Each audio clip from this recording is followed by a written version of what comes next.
Great. We're back and ready to go for our last item. All right, thank you. So again, this is an item that is really the work reflective of the work of multiple departments. So you'll see several presenters here tonight, but I'm going to kick it off to Rupa Venkatesh, our Assistant City Manager, to get things started. Thanks, Kelly, and good evening, Mayor and Council. I am joined tonight by Lori Schwartz, Community Development and Neighborhood Services Director, Sergeant David Lindsay with Police Services, and Eileen May, Cultural Services Director. And later in this presentation, you will also be joined by Jay Hernandez, our Senior Code Compliance Supervisor. So what we have for you tonight, we are going to go through the different types of sounds in the city and present what we think are the opportunity areas for improvement. So we would like your feedback if we've identified the right opportunity areas. We are also recommending two different phases to this work. And so we would like your feedback on our phased approach. And then, of course, we want to know if you have any other feedback or questions related to this topic of noise. And I'll just warn you that I did not include cool sound effects for the Sounds of the City presentation, so don't expect that. Okay, so again, this is what we'll cover, and it will also include a timeline for council consideration and community outreach. After the phase one piece of this presentation, we'll pause for questions and feedback, and then we'll move on to phase two. As always, we want to align our policy recommendations with existing city plans, which also allows us to make sure that we're aligning with existing council and community vision, which includes a vibrant community while also balancing quality of life. And I just want to take the opportunity to acknowledge that there is a natural tension around these two. And our job isn't binary, so we're not looking to pick one over the other, but we do need to manage both quality of life and a vibrant community. So you'll hear that especially as we move into phase two of the presentation. So here's a snapshot of the different types of sounds in the city. For the items in that left column, these are the things that we think we have current regulations in place that allow us to effectively enforce these things when it becomes an issue. The middle column are phase one recommendations. We do have regulations in place, but we believe that there are low effort changes that we can make immediately that will have a high impact as it relates to our ability to enforce. And then the third column, the phase two recommendations, this, if council agrees with the direction, it will require some more extensive research and neighborhood outreach. And something that's not on this list, but certainly adds to our community vibrancy, is Colorado State University's Canvas Stadium. As you may be aware, their original intergovernmental agreement, or their IGA, had a limitation on the number of events that they could have in their first 5 years of that IGA, and that expired this year. So we anticipate more activities happening on campus, and we are working to proactively work with the university and neighborhoods to mitigate that impact. And with that, we will move into phase one, and I will hand it over to Lori. Thank you, and good evening again, Council, Mayor. So I did want to touch base on just a little bit of the overview of the types of sounds that our Code Compliance Division does oversee. On that previous slide, you saw that there's construction activities, lawn care activities, industrial noise. There's a whole host of things that we might get a complaint about. Currently, right now, this is showing our current operations and the way that we currently manage our noise ordinance. As you can see, there are decibel levels that are essentially across the entire city. We've summarized these down into different categories, but realistically, broadly, what it looks like more on the actual enforcement is actually per zoning district. So this is just to help you understand how it's grouped. You'll note that there are daytime limits that are from 7 a.m. to 8 p.m., nighttime limits 8 p.m. to 7 a.m. And so how that might look on a daily basis is if we get a complaint, say, on a construction activity starting before 7 a.m., then those are the types of things that we would go and enforce. Typically throughout the day, those are exempted situations. So we don't typically go after lawn care, construction activities, that sort of thing during daytime hours. Let's see. So, one of the things that has come up recently as we have been reviewing our codes is that we have a current exception to the noise ordinance for agricultural activities. One of the things that we have determined over the course of the last couple of months is that it would be better for us to more tightly align with what our Colorado statutes say. And what that would do is that would provide a more clear definition of what agriculture means. It is a bit broader than probably what most people would know. And so what we want to be able to do is have that be very transparent and clear for our citizens and our businesses to be able to reference in our local noise ordinance. And it also would just do a better job at ensuring consistency between our local and state regulations. So we're not doing anything to broaden what we currently have the ability to do. We're just clarifying it in our language so that it's much easier to understand for everyone. And then I am going to pass it over to Sergeant Lindsay. Good evening, Council and Mayor. Thanks for the opportunity to speak before you. So I'll talk a little bit about police staff and the current ordinances that we enforce noise with, and then also talk about some strategies that we're looking to employ. Currently, we assess noise through a couple of different ordinances. One is disorderly conduct. There's noise contained within there that we can enforce. And then there's our unreasonable noise in Chapter 17 that we use to both address gatherings and house parties, residential noise, and then also moving violations right now. Another way that we address noise is through our muffler ordinance and traffic code. And then finally, our fireworks ordinance as well is used to address noise related to firework usage. We did an analysis stemming back to 2023, so 2023 and 2024, related to the noise related violations that resulted in a citation or arrest. Found there were 130 of those cases altogether. 126 resulted in a citation specifically, and 4 resulted in arrest. However, of that, about 82% were directly related to unreasonable noise violations, whether that be at a residence in a gathering or a vehicle, and then also related to defective or modified mufflers.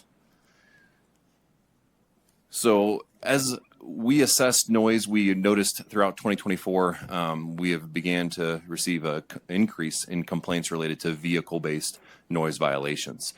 In response to that, I directed 2 of the members of my team to engage in kind of a pilot project to assess our current ordinances and how we could apply them to vehicle-based noise. That is most notable towards the end of Q4 of 2024. And let me take a second here to explain the colors and the bar graph that you're looking at before you. So on the left side, we begin with our 2023 data, and we move right into 2024. And then each bar there is reflective of a quarter. The gray denotes unreasonable noise, most specific to residences or gatherings, things of that nature. Our blue is reflective of defective or improper modified mufflers, citations that were issued for those particular violations. Orange is for fireworks violations. And then unreasonable noise, Chapter 17, again, as we have it now, specific to vehicles, the section there is in green, and the citations we issued as well. So as you can tell from the graphs, moving from left to right from 2023 to 2024, we did notice that there was an increase not only in complaints, but I tried to address it with the current ordinances that we have and use the muffler ordinance largely, and then also the unreasonable noise ordinance as well in order to do so. So in speaking with my officers that I tasked with that, I asked for feedback about what they would like to see to better enforce, to make a bigger impact when it comes to these types of violations. Notably, the consensus was to bring an unreasonable traffic noise ordinance into traffic code specific to vehicles. So noise as it is now exists in a couple different ordinances and traffic codes, but bringing it together under one and allowing us to enforce based on a number of factors, but considerations that they brought up included time of day, location, vehicle modifications, and others, would allow us to make a bigger impact and also increase efficiency. They noted that under the current ordinance that we're using to enforce unreasonable noise. Even if it is just for a motor vehicle violation, it requires a full police case, including evidence, police report, and that prolongs the process when it comes to the reporting side and administrative side. Beyond that, there was advice to look at and consider exploring enhancing the muffler ordinance and clarifying the language in the muffler ordinance. Notably, the muffler ordinance has a couple of subsections that include multiple components that could be broken out. And so it was their suggestion that we look at addressing the muffler ordinance and enhancing that language. Another component that we looked at, not specific to vehicles, was our fireworks ordinance and how we are assessing noise in the community when it comes to using the fireworks ordinance. Largely, the reports that we reviewed and the research that we did was rooted in fireworks where we could charge and use that ordinance when we could prove use. That proved problematic when it came to after the fact, after a firework had been used, unless we could establish evidence of that crime. And so we would like to explore adding to the fireworks ordinance a provision that allows law enforcement to hold homeowners, residents, or those in the possessory control accountable for those violations associated to that property. And then finally, anything that we look to do, we obviously would couple with education efforts. Any ordinance changes would require that we reach out to the community, engage with them on a number of different platforms to ensure that we are making the biggest impact that we can. Some of the initial strategies that we discussed include our social media platforms that the police department uses, our SROs in our school district, so trying to make an impact with our juvenile population, and then also with community engagements events, including things like Coffee with a Cop, our chief chat, our road safe initiative that we have started. So all of those would be just small examples as a part of an ongoing education strategy that we would look to do throughout. And then finally, clearly we would be responsive to any recommendations from council in terms of what you would like to see us consider moving forward with this. So just to summarize phase one, we're looking at agricultural exemptions, unreasonable traffic noise, mufflers, and fireworks. And a quick amendment to the timeline. So originally we had planned on bringing recommendations based on council feedback tonight as early as May 6th. But we are requesting to come forward on May 20th instead for first reading because of pending legislation HB 1147, the Fairness and Transparency in Municipal Courts, that could potentially change the penalties that we're allowed to assess. So we just want to make sure that we're not bringing something to council twice and get it right the first time. So instead of May 6th, it'd be May 20th for first reading and June 3rd for second reading, which still would give us enough time to do the outreach that Sergeant Lindsay talked about. And we are ready for questions and feedback on phase one, Mayor. Great. Council. Julie? Thank you. Thanks for your work on this and future work. And our community will appreciate it. I'm just wondering where something fits in, and that's, like when motorcycles rev to such a high RPM before shifting gears.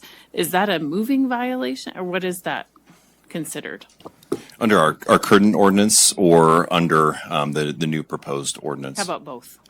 Yeah. So it would fit a couple different ordinances. It could be unreasonable noise. It also could be under exhibition of speed, depending upon the specific behavior that they're engaging in, if it's racing. The new proposed ordinance would kind of combine that, and we would like to explore adding revving engines specifically to that ordinance so we can address that. It would not be specific to any vehicle type. So motorcycles, because they're a motor vehicle, would be included in that category if we were to go that route. Okay. Yeah, thank you for clarifying that. And I'm supportive of all the changes here. I know we all at least have our anecdotal from what we hear, as well as what we hear from our different districts. I know for District 2, Horsetooth and Timberline is a very loud area, and hopefully this will help. So thanks. Thank you. Melanie? Thank you for the information. What were my questions? I guess my first question was regarding, let me rewind. I support all of these things. As far as education, do you know if there's a component within driver's education where kids could be informed of whatever policies we come up with and penalties? Because I know I believe there are only two kind of main providers of driver's education in town. That might be a good venue. I appreciate that feedback. To my knowledge, I'm unaware that there is anything like that that exists specific to noise when it comes to driver's education. That's something that we can explore a little bit more with those particular programs. I think how we had looked at assessing making an impact with the juvenile population was more specific to our school district, and that's through the SRO group. And so we were looking to address it that way as well. Yeah, I think if working with teenagers, I think the more venues in which you can send the message, the better. So I guess I would ask if they would be willing to add, if they don't already have something about racing, modified mufflers, noise. I just think setting that expectation when they're young would be good. But I appreciate that. And then my other question is, I know, and this is not in my district, but I know that frequently noise complaints come up with outdoor dining along College Avenue through Old Town. With College being a state highway, do we have any control over speed limits there? I know that we can enforce noise, but I imagine when you go slower, you're quieter. I would have to defer to traffic operations to get you an answer on that. So I can consult with them and identify if that's a possibility or not regarding speed limits. Okay. Is that an accurate assumption that like faster traffic is louder? I know it's like a super basic question, but. To a degree, a lot of it depends upon the vehicle operation from my experience. And that's a lot of why the muffler ordinance exists. It's to prohibit that excessive noise that we see. But there's engine revving, there's tire squeal, there's all sorts of other noise, stereo noise that comes from a vehicle. So not specific to that. Volume and speed can contribute to noise, especially multi-lane roads, because you have so many vehicles in a specific space at any given time. Largely, it's been those individual contributing factors, though, that we see. Okay, perfect. Thank you. Mm-hmm. Yeah, thank you. And thanks for bringing the changes forward. And I support everything that's proposed. I did have a couple questions. Is it possible, and I don't know how this works with the next topic of like music noise, but downtown having a quiet zone where, it's either increased tickets for loud muffler or car noise that's just specific to kind of certain areas? So I guess is the question specific to cars Yeah. or is okay? Can you Then do a I'm good. downtown quiet zone, but also not have it impact? Because I know phase 2 is the music, but so not everything has to be quiet downtown. But I've seen other places do the downtown quiet zone where it's the loud, mufflers and car noise and things like that. So some of what we're hoping to accomplish with this new ordinance is to use that time of day and place or the venue as a metric that officers can evaluate against the noise that they're hearing. So knowing that there are people present dining on patios, there's people present on sidewalks, it's close proximity to the roadway, especially with how narrow those roads are. Those would all be factors that we would use to consider if that noise is unreasonable, or at least that's what we would like to use. And that way we can address it specifically. To answer your question about quiet zones, it would depend upon how we wanted to structure that, whether it was more decibel based, which would be consulting with code compliance and using resources there, or if it would be more ordinance based where it's specific to that particular area. We still would need determinations, kind of like I'm talking about, what metrics we want to use to establish a violation exists. I think that we can accomplish that if we were to look at this traffic code and reasonable noise ordinance. But I'd be happy to explore and look at including components of that into this ordinance as well. Yeah, thank you. I don't know what the best path is to achieve that, but I do think the most complaints I hear regarding muffler noise is downtown. And so if downtown can be quiet, I've seen in other cities, like when you're coming into town, there's like a sign that says quiet zone. So you can go around it, or people know, or having higher fines, whatever it is. I just, downtown, there have been a lot of complaints about the mufflers. And then for the education, I know you can do a lot of the modifications at home, but are we also reaching out to like the shops that do the modifications to do education? we could include that in our strategy. Some of the issues we would obviously be impacting local shops a lot. Of the violations that we see are from out of area non-residents that are coming into town. I would have to, be measured in that approach, obviously, and figure out exactly how we would approach some of those out of area shops. It would be a little bit of an easier impact to do it locally on a local level, but I think I was just thinking locally. yeah. Yeah. Yeah, we would absolutely consider outreach to shops that are making those modifications. It is not necessarily illegal for the shop itself to do it. It becomes illegal for the driver, so there's a little bit of a balance that we'd strike. But Yeah. we push the education piece, I think, and largely due to any ordinance changes that we have. Okay. And then with the automated noise monitoring, it did say that was prohibited by Colorado state law. Is that something that the legislative review committee is, they're looking at each other? They've got it covered. Okay, they answered my question. That it's on the committee to work with the state on that. So thank you. Great. Susan. So I love this whole idea about quiet zones and cutting down the noise and everything. I have to comment about, any of you have been to Dairy Queen and tried to carry on a conversation eating outside? It's impossible between the speeding cars, the trucks, the motorcycles, the mufflers, and everything. And I realize, it's 287 and it's a Colorado highway, but it's awful. I mean, it really is. And I think probably what took the cake the other day was when I saw a guy popping a wheelie right in front of Austin's on Mountain and College. So I mean, this type of thing is so refreshing to hear that we might be able to mitigate. But I do have a question. If we're talking about mufflers and all, are we talking about both automobiles and motorcycles? Correct. It would be for all motor vehicles. Motorcycles are included in that. Okay, because they are awfully noisy.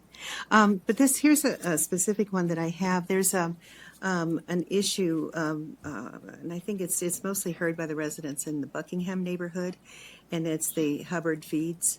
There's a humming sound that's coming from there, and I have gotten, at least one particular email talking about the fact that it drives her crazy. She, and there have been others, but what has happened apparently is protected by, the agricultural exception. And That's correct. Yes. Yeah, and it's so frustrating to talk to the residents there and tell them that there's absolutely nothing that we can do for them because of the agricultural exception or operation exception. Is that true? That is correct. So at this point, we have met with Hubbard Feeds. They have voluntarily done some modifications to those fans, which are what we understand to be the humming noise. And the fans are absolutely critical to the operations for that particular facility. And they have taken it upon themselves to try and put in sound dampening devices that can kind of reduce that noise of the fans. But because it is an agricultural operation as defined by the state, it does have an exception to the noise ordinance. And I think the challenge is that obviously we have listened to the residents, but and I do think that Hubbard Feeds is trying to be a good neighbor in making these modifications voluntarily.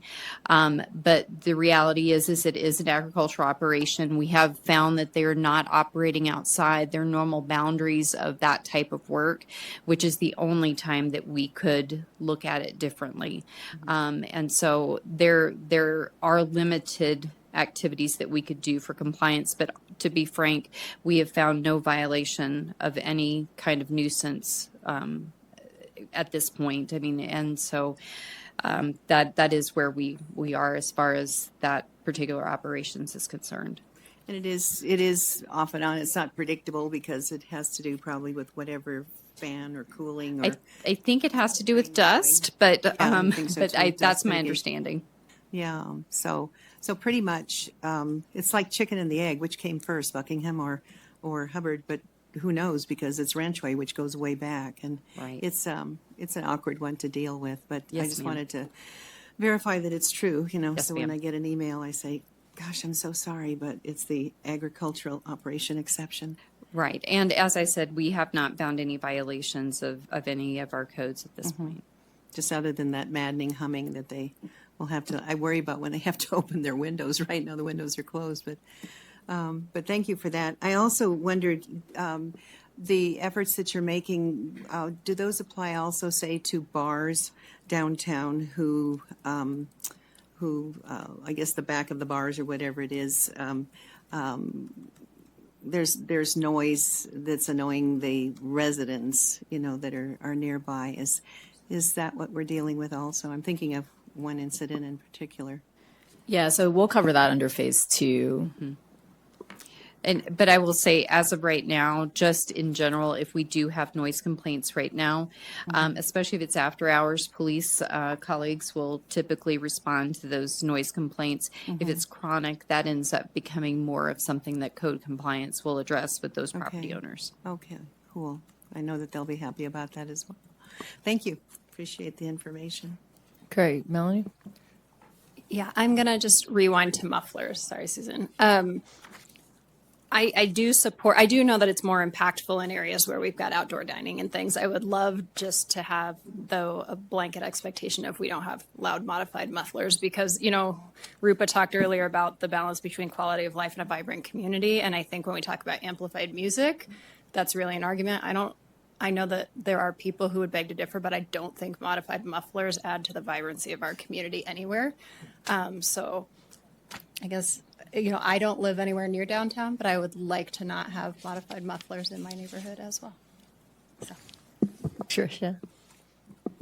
I'm kind of curious about enforcement. So I would imagine most of the complaints you have are someone sees a car, motorcycle going by that's very loud. How are you catching these people, or how will this help with that? And then I think about Twin Silo Park, where there's a lot of issues late at night with noise. And how do you distinguish which vehicle it is? So just a couple questions I have regarding that. Sure. So it's going to, be a wholesale effort. It's going to be across the department. So it's not just the traffic unit.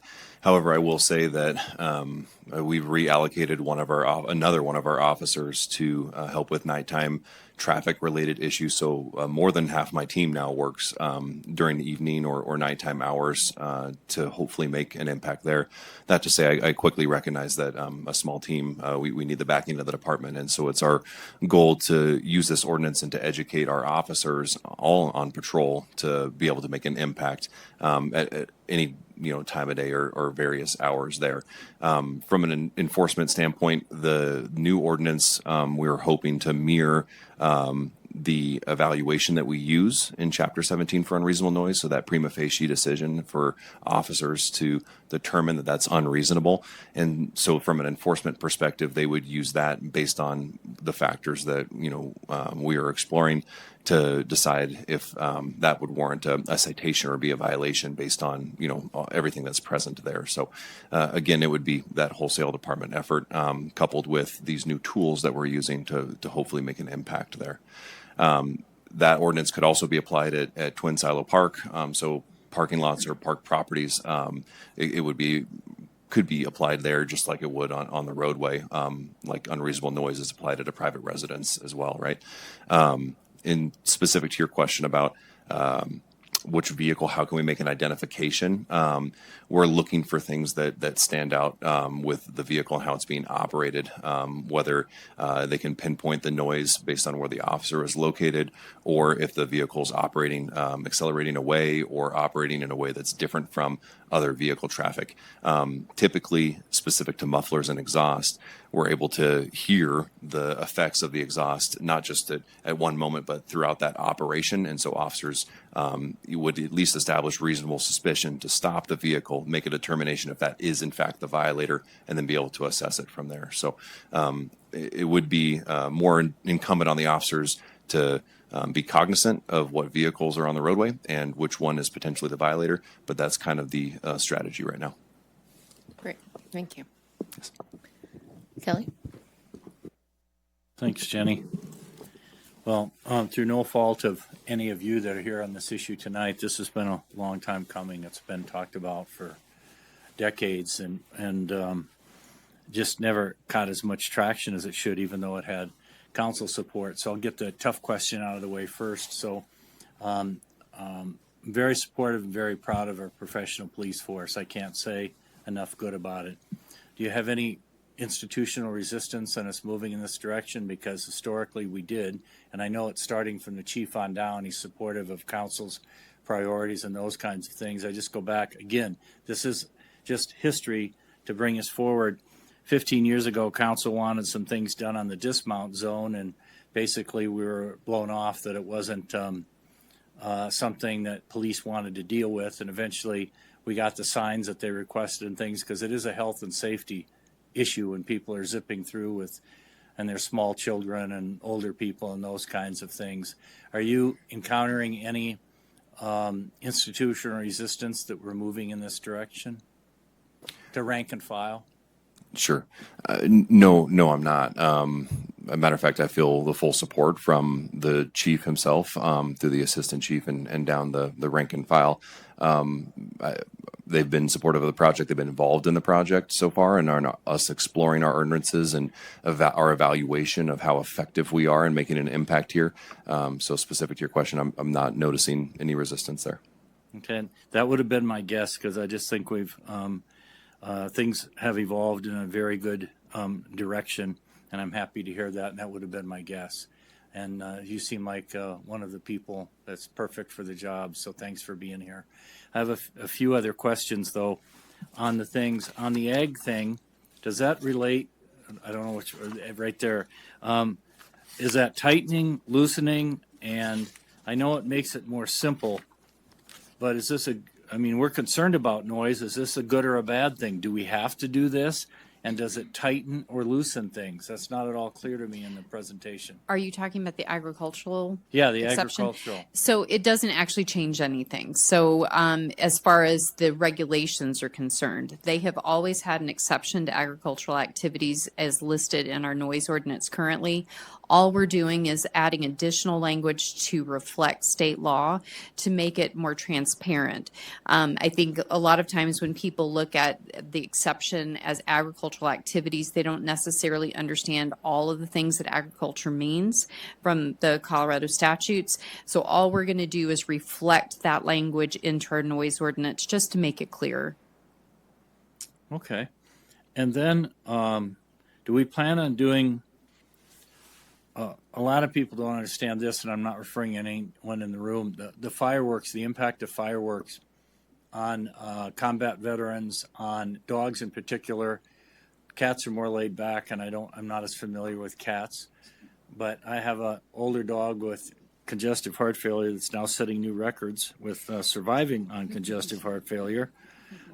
But I have to drug it hours in advance, and I have to drug myself during the kind of little humor there, during the 4th of July and around that period of time, because he goes into hours of, somebody laughed, hours of serious panic attack with the tongue hanging out and the breathing. And are we going to increase?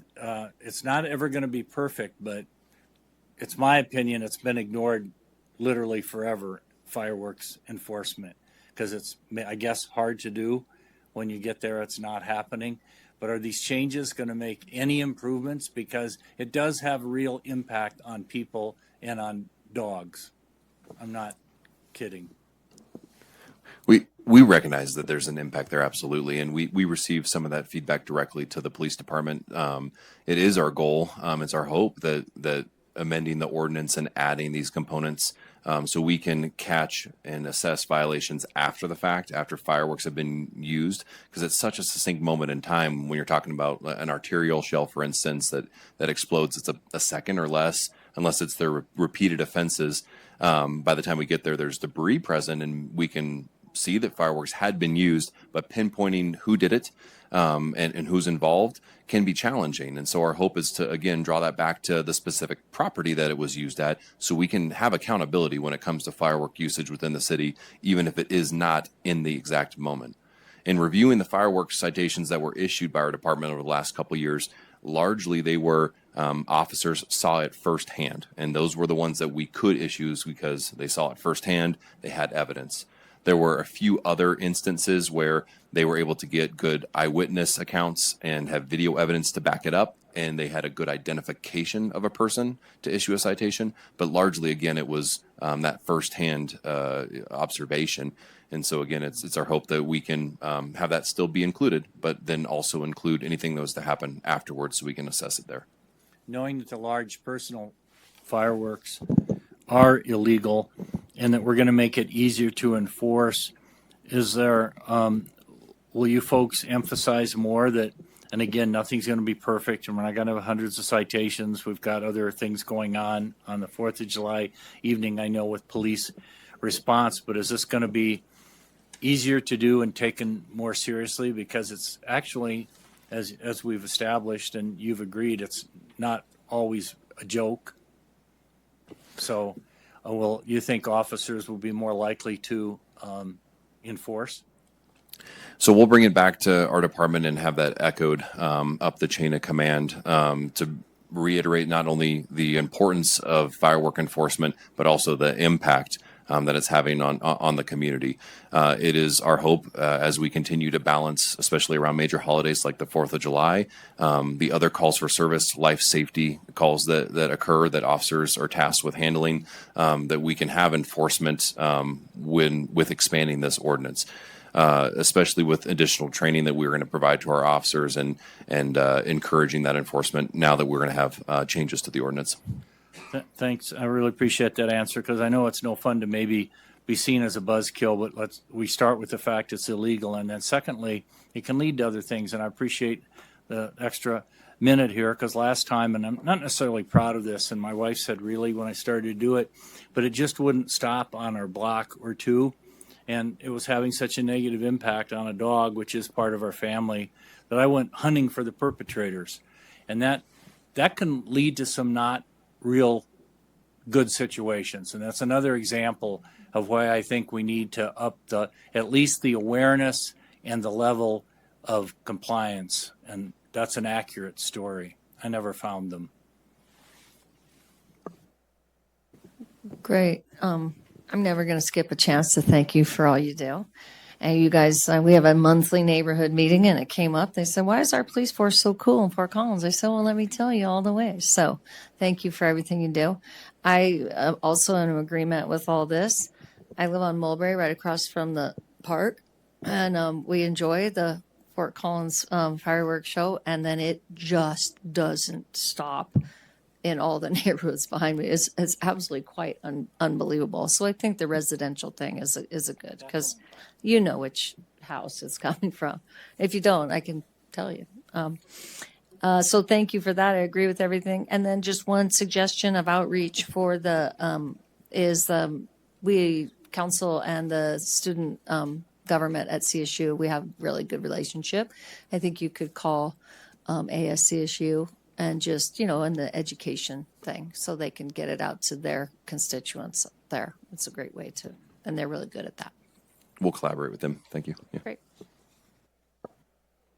The CSU police, I'm sure you did that already, though. That came to mind when you said that, but yeah, just the university in general, I think, across all, avenues and channels that we have relationships there. Great, thank you. Anyone else? Seeing none, do you have what you need?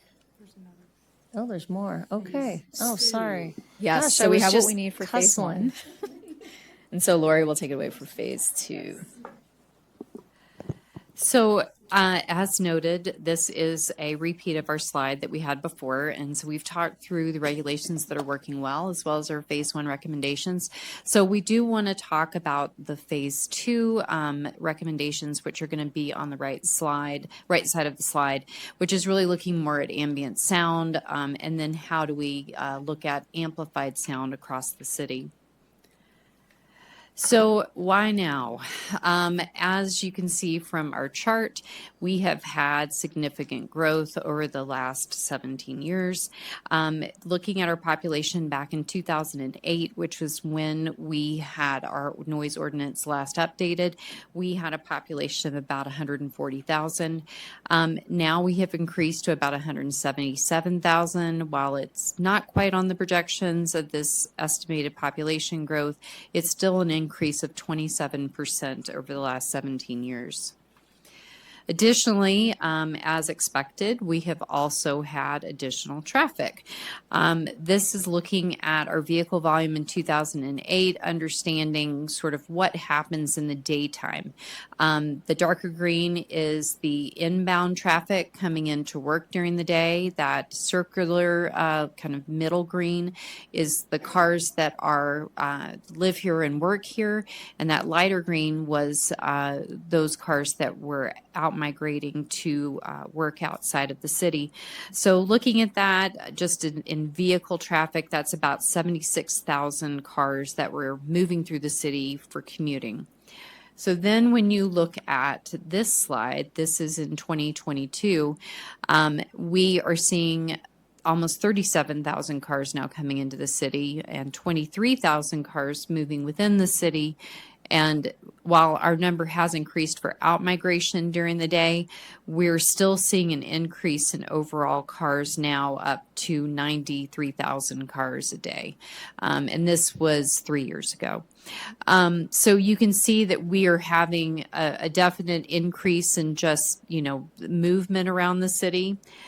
The next thing I just want to highlight, and this is just a fact of life in Fort Collins, is that we have 10 trains that come through our city each day. I think this was an interesting graphic because it talks about sound and how sound at intersections at a train horn, how far it goes out. It's pretty significant. So just to give you some idea, that yellow band out there is equivalent to a vehicle traffic 15 feet away. So we've already been talking about just vehicle noise, and you can see how far away that is from the intersection where that train horn might sound. So we do have kind of a fun sound thing, if it works. So we do have a video that was taken by our code compliance officers, and you are seeing our actual sound calibrated sound meters that we have. And they went throughout the city, and the first little bit, it's going to show it calibrating, and then you're going to hear the actual noise, and I want you to pay attention to the numbers. And this is still calibrating right now. It's decibels.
So hopefully that was a little eye-opening to see.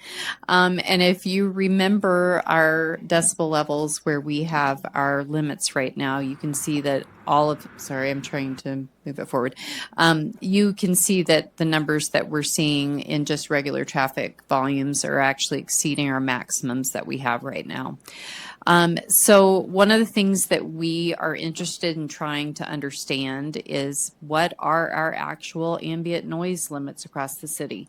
We have already started having our staff go across the city and start tracking to understand how this changes on a seasonal basis. The addition of leaves actually will increase sound because as they blow in the wind, that is ambient noise in the background. And so, the questions come down is should there be adjustments? And right now we don't have an opinion. We're just saying that we think it's time to check it. The other thing to consider is maybe the time limits. Right now it's 7 a.m. to 8 p.m. and that is through weekends. And that is across the city. The other thing that we are recommending that we consider is provisions for amplified sounds. And this can be as small as neighborhood block parties. You're looking at a little tiny speaker there at that block party for that band, but it can go all the way through the downtown district, possibly entertainment venues that don't even exist at this point, and then also parks programming. And then any other noise considerations by City Council that you might like us to think about as we're researching this over the next few months. But I am going to go ahead and pass this over to Eileen May, who can provide a little bit more information about our parks.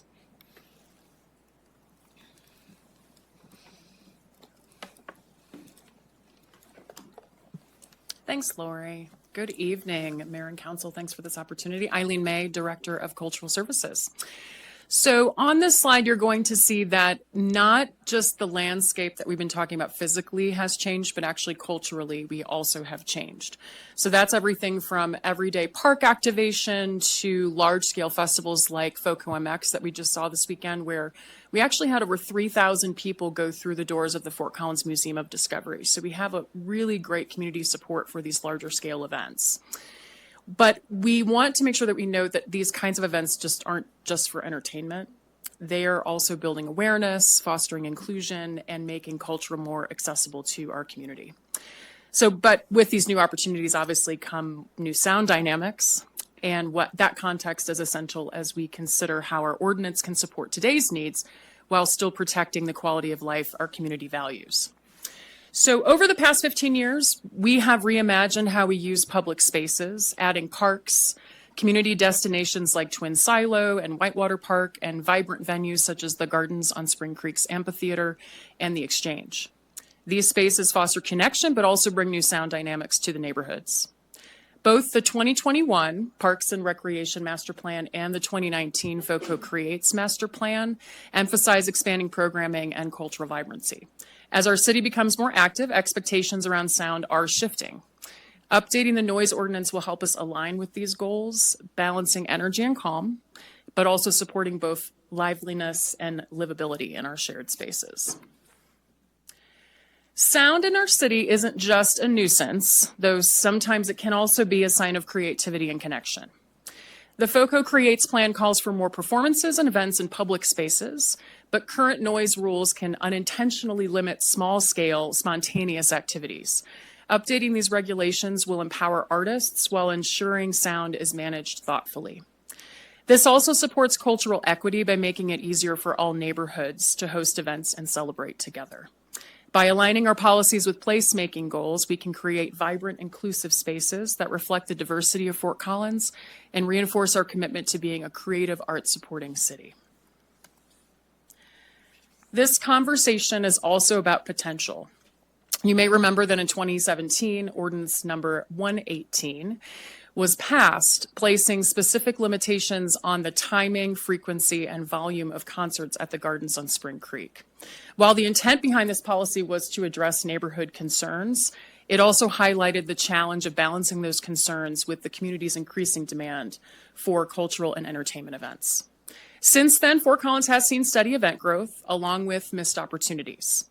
Restrictions like this can mean lost revenue, fewer events, and a ripple effect on the local economy, artists, and businesses. They also impact our ability to offer diverse and affordable community programming that brings people together, ensuring everyone has the opportunity to participate in and enjoy these events. So that's why this moment is about aligning policy with potential, finding that sweet spot where creativity, community, and care for our shared environment all coexist. We have the opportunity to move forward with a more balanced, intentional, and future-ready approach. To align our policy with that potential, the next step focuses on creative placemaking and unlocking the full promise of spaces like the gardens on Spring Creek. The master plan calls on us to treat public spaces as vibrant hubs for culture and connection. The gardens reflects that vision, but current noise restrictions limits that potential. By revisiting the limitations, we can support more diverse, inclusive programming that reflects the richness of this community, making arts and culture more accessible to all. From an economic standpoint, cultural events are powerful drivers of activity. They support local artists, bring businesses to local vendors, and attract visitors, all of which contribute to a thriving creative economy. Greater flexibility also creates space for local partnerships and expands opportunities for meaningful collaboration. Thoughtful updates to the noise ordinance will help ensure that places like the gardens can serve truly as a community asset, welcoming, creative, and inclusive. So taking all of this into account, the growth we've seen, the momentum around arts and culture and placemaking, and how it all ties back to our community goals, we're preparing to take the next step. With your input and insights, our team is ready to dig in further and continue the research, as well as engage with the community in shaping thoughtful updates to the noise ordinance. The timeline for the project is to utilize the summer to really dive deep with community surveys and that community engagement piece, as well as neighborhood engagement, specifically around the gardens, and really getting feedback on how these last few years have really gone. We plan on bringing council our findings and draft recommendations in late October with a first reading of the proposed code changes in early November. So thank you for your time. I'd like to turn it back to the mayor for questions. Thank you. Great presentation. Questions, council? Melanie. Yeah, thanks for the presentation. I was surprised when I learned how limited the number of shows at the gardens were. I didn't know that. And how many is it a year? As of right now, it's 8. Okay. So that was interesting to me. And another example that has come up for me with regard to amplified music was my neighbors formerly owned a business in the Exchange that liked to have live music. And the whole point of the Exchange was it to be this vibrant place where you can connect. And they were running into so many restrictions because, as we saw with that noise meter, like one car going by was more than our downtown area is allowed to have decibel wise. And I guess it's that balance. I was looking at other communities and would propose that we, at the very least, extend our quiet hours or make our quiet hours start later. Other communities, it looks like 10 or 11 on the weekends is more standard than, what do we have, 8 every day? A lot of people are out later than 8, and I understand it's a balance, but I also think that if you have the advantage of living near somewhere that has live music, there are going to be trade-offs. So I would love to see us have a moderate approach. I don't think what we have now is moderate. I think it's overly restrictive in both the levels and kind of the blanket decibel levels. So I think at least weekends we need to look at the times. Anyone else? Oh, Susan. Then Emma. It seems like we're looking at outdoor venues, though, right? Not indoor. And in this case of the gardens, It could be both. Yes, it could be Exchange, both. The comments about the bar that might be playing loud music late into the night for residences and that kind of thing. One of the things that I appreciate you're looking at it, because I'm trying to think of it from the point of view of the people, especially in the Exchange, who live there, who live in the condos. And I think they were there before the Exchange came. And I'm looking back a long time ago when we approved the Exchange, and I don't remember that music venues were part of that plan. And so, having that experience of seeing what it was intended to be, family area, ice cream, all that other kind of stuff, and now it's become a late night venue situation, and the residents in the condos are bothered by it, and it's very contentious. So I think where I'm going with it is that before we extend the hours of these outdoor venues, that particular one, it's also enclosed, which amplifies the sound, that we take into consideration the people who live around that area too. That's just the point that I would try and make. We go to the gardens shows every year, and they end at 8, and it doesn't seem to be a problem. Am I wrong, Eileen? I wouldn't say that you're necessarily wrong about the end time of 8 o'clock. The challenge that we have is actually not the end time. The challenge is with our parking situation. We cannot access the parking lot until 5 p.m. Because it's a federal building that we utilize across the street from the gardens. So we have to actually work out an entire business plan around this as well. But I think that we need to really look and focus in on the audience experience and making sure that we're looking at that holistically. The other issue is that, we have a lot of these artists are routing from national areas, and the timing that we've had for sound check has turned into an issue. We also have to close the gardens early. So we have a lot of ripple effect in terms of our own revenue streams and how we serve the community so that we can accommodate the noise ordinance. Would it be helpful to maybe extend it to 9 rather than 8? I think it would be very helpful. I think we can keep it to 8 o'clock during the weekdays. I think what we're looking to do is a Friday, Saturday night, have it end at 9:30 or 10 to have it be more in line with what is industry standard in the performing arts for outdoor venues. And that would be what we would be recommending. But again, that will be based off of the surveys that we do and how we engage with the community and really what their needs are and what their desires are and what we will present in the fall. Right. And another outdoor venue would be Canvas Stadium too, which looks like it's going to be, could be up and running. So then we deal with that as well.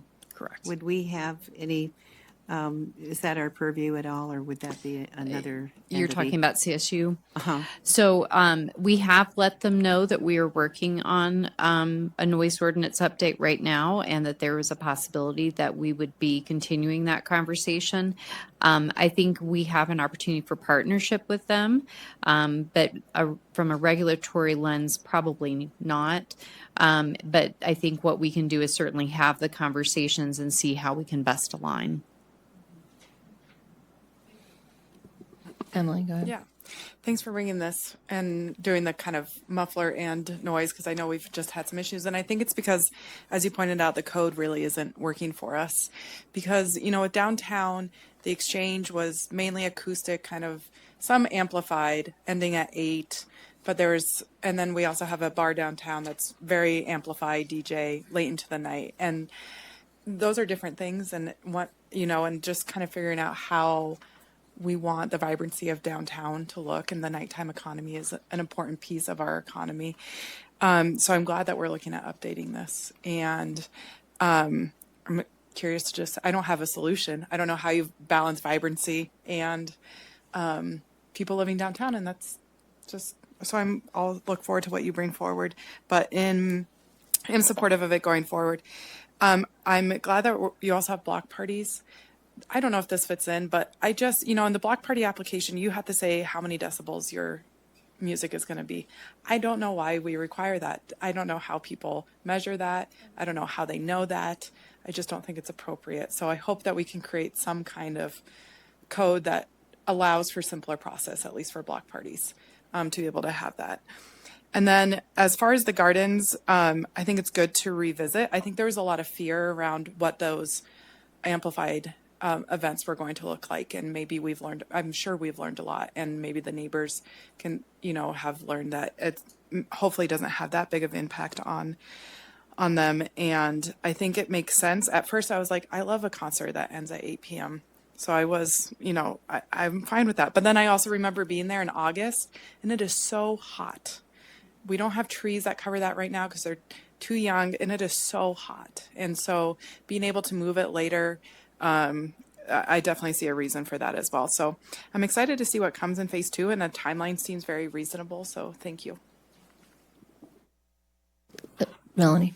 This is quick, but when this comes to us again, could we potentially get a look at some comparable cities and what their time expectations and decibels? And I would love comparable cities who want to have a vibrant art and music scene, as I would say, a similar culture to Fort Collins. Similar size, similar culture.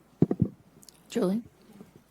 I think when you ask if there are other noise-related issues we want more information on, not necessarily for us to study, but I think it's important that the community understands what noise we cannot control, specifically air traffic and the work we've tried with the train and have really not gotten very far. If there are others I'm not thinking of, so I don't know where there's a place for that, but definitely just a point that needs to be brought home. Great. Yeah, I'm in support of this. I also don't like laws that we can't enforce or that are infeasible, because then no one knows what to do. So I also am appreciative that you coupled it with stricter enforcement on some of the ones that the noise that we don't need to have. I'm also always been a fan, and I know why, but I'm in favor of us using our night space better. Other cities do that much better than Fort Collins does. Using our space much better at night. And I think if we allowed more activities in Old Town, then it wouldn't just be, sometimes like when my kids are home, I'll go down there and at midnight, and it really is just a drunk fest, really. And it's unattractive to, people like me, or even families who stay up later or whatever. I think if we allowed a wider range of activities down there, it wouldn't be exclusively just drinking, which is honestly, it gets unattractive. So we'd have a wider range of activities and more activation of our space. And as we live closer together, we need to, half of our space is empty 9 or 10 hours a day, which always makes me laugh. So if you go to Madrid, it's 24/7, right? And London even has something called a nightmare, who really, it's a joke, but there is like a second shift of their city that comes in to take care of the night activity, because it's so vibrant, and it's a 24/7 city. We are not that big. We don't need that. But we do overly restrict ourselves, our movements. And I'm old enough, and so is Kelly Olson, to remember when the Rolling Stones came to Fort Collins, and that certainly probably broke a couple decibels. Thank you, Mims Harris, for that, and those initiatives. And obviously, we're not going to have that, but so yes, I'm in favor of making reasonable and then extending the hours. Also, 7 a.m. seems pretty late in the day if you're going to be doing work activities. I would say reasonable expectation is 6 in the morning. I don't know. I wouldn't love a jackhammer outside my door at 6 a.m., but I'd also understand, okay, then doing some work. I don't know. But that's me, and I'm probably a little more tolerant of these things than most people. Trip. Yeah, and I think about the vibrancy that we don't have sometimes. I go out to a restaurant, I'm like, it's 8:30 and we're the last people in here. And, I do think if we expanded opportunities at night and allowed for more festivals and other kind of entertainment, that, we can bring alive the night economy and really bring back that vibrancy that I think we lost a bit with COVID, and get people used to getting out again, staying out past 8 o'clock at night. No, not staying out past 8 o'clock. But I am curious, what the idea might be for the gardens. We're limited to 8 right now, and a limited season. Will we extend the season? Will we have X numbers of shows a week? Just I know you probably don't have answers right now, but I am just a little I have all the curious. answers, and we'll be here till All the 11:30. answers. No, I'm kidding. So It's all jet lag. That might be a little too late. No, it's all good. I'll be quick. We have not begun the plan, because I wanted to make sure that we received input and permission to move forward in our recommendations. I would say that there is a definite gap in programming for more accessible free programs in Fort Collins. So for example, why can't we use the gardens to have a 4-week run of a beautiful collaboration between the symphony, Canyon Concert Ballet, and Open Stage doing a Midsummer Night's Dream? Or how do we, invite some of our partner organizations and help to use the gardens as the living museum that it is and respect that space, but also help to elevate and amplify the voices in the community and the work that's being done in the community, because there's so many amazing artists and organizations and they don't have enough performance space. And that is a real issue that we're facing right now.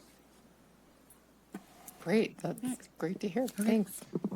Kelly? I'm kind of quite decibel. What? The good one. Bet you a decibel counter. Okay, I've got quite a few, but they're really short. So first of all, I don't think we need to worry about the parking lot at the federal building because that'll be empty soon.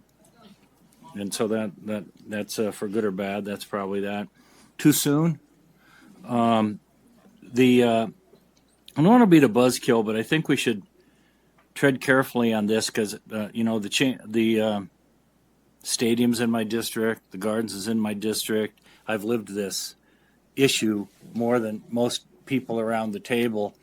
And I had people coming to my door. This is maybe 15 years ago. CSU had a concert. It was a rap concert. It was one expletive after another. People, for the first and only time in my life, more than one, several, came to my door and said, what are you going to do about this? And I'm not right next door to CSU. I'm near Blevins Middle School, and you could hear every word, and it was one expletive after another. People were not happy. So I'm assuming that's not what we're moving to.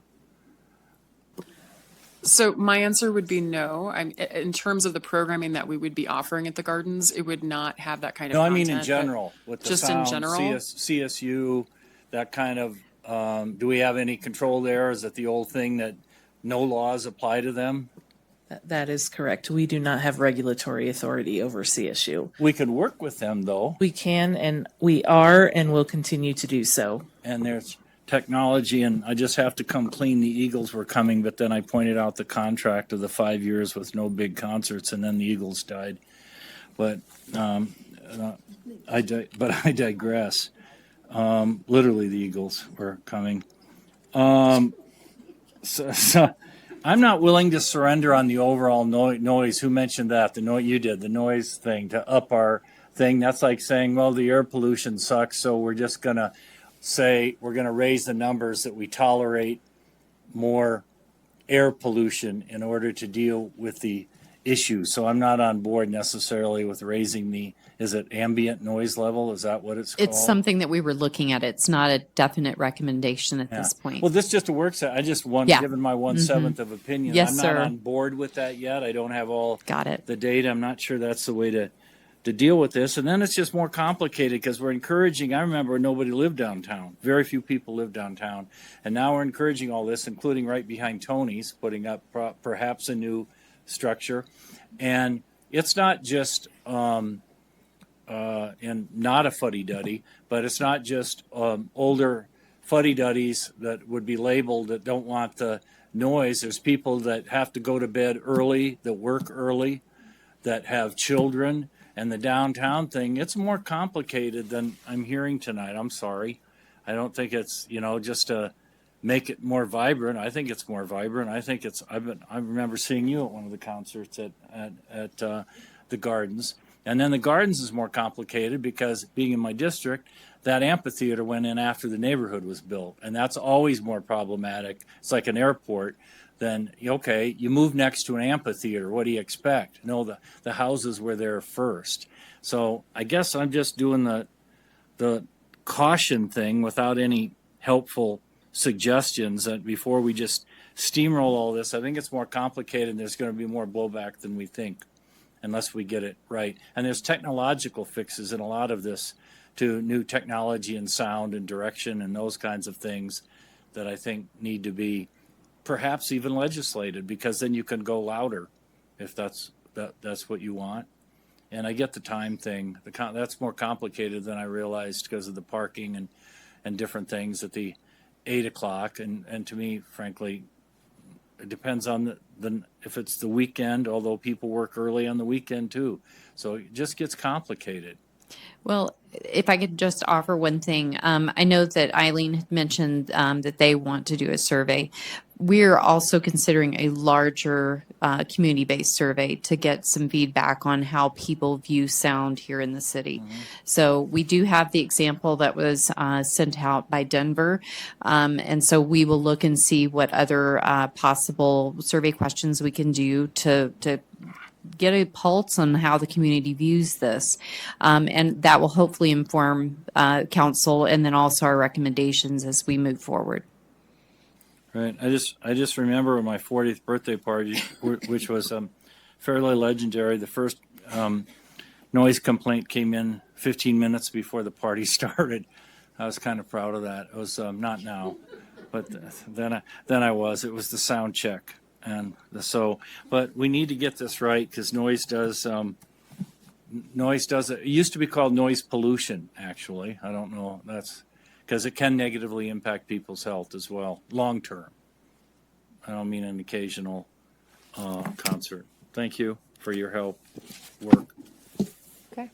Anybody else? Do you have what you need? Did we attend to? Okay, great. Do any council member, is that it? Is that a wrap? That is it from our side. So whatever you all Any have. council members have an announcement? I have one. Fort Collins, we will not be in session next Tuesday. Is the 5th Tuesday. And so if you are an attentive viewer on every Tuesday night, you'll have to take a night off and we will reconvene in 2 weeks' time. Thank you. Good night, Fort Collins.